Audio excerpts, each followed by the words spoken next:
Hello, my name is Solange, and my social project wants to improve early detection of cervical tissue mutations in order to prevent cervical cancer in women of low and middle-income countries. This would allow women to have a proper and affordable basic screening regardless of their race or income.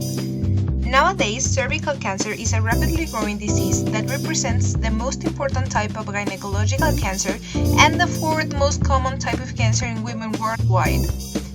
In this sense, it was estimated that only in 2018 there were more than 500,000 new cases with more than 300,000 deaths. In this regard, low and middle-income countries have the highest incidence of cervical cancer, representing 85% of those new cases in 2018. The alarming differences between women in developed and developing countries resides in the fact that there is a lack of efficient prevention and diagnosis programs in developing countries, since it was emphasized that almost 85% of the women with cervical cancer weren't tested with the initial screening method called pap smear.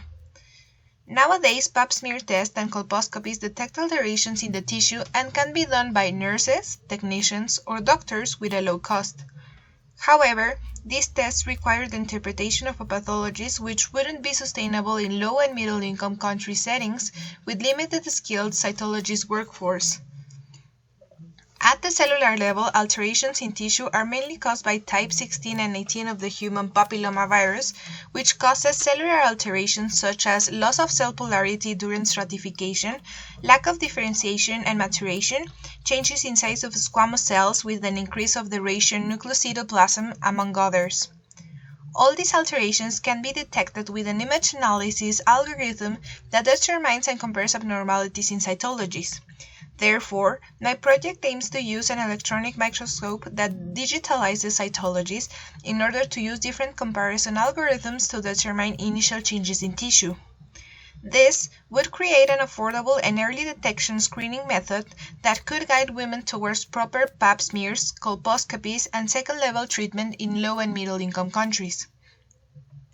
This algorithm would use OpenCV, Python in Ubuntu, and machine learning to recognize specific patterns associated with precancerous and cancerous changes of the cervix within a library of images recollected in order to compare cytologies.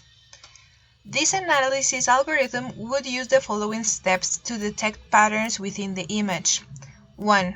Apply geometric and color calibration at the image of the cytology given by the digital microscope. 2. Generate a set of normal cytological images to determine bounding boxes. 3. Run the images in the bounding boxes through a pre-trained AlexNet and SVM to see what structure inside the cell we're looking at. 4. Run a linear regression model to output tighter coordinates for the boxes that had been classified. 5.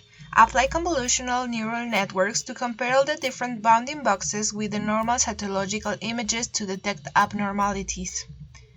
With all these steps in mind, in order to implement the first stage of the project, a digital microscope and the collaboration of certified pathologists are essential to nourish the database of the algorithm that it requires to make proper screening. After this, the second stage will increase the data as well as make adequate testing of this point-of-care testing platform.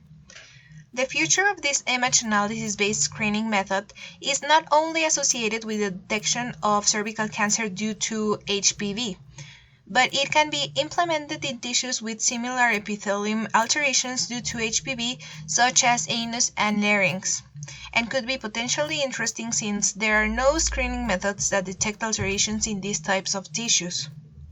With your help, we can develop affordable image-based screening that would assist women in low and middle-income countries, regardless of their socioeconomic status, to have access to an early diagnosis and treatment of cervical cancer and hopefully prevent the death of thousands of women in the long term. Thank you.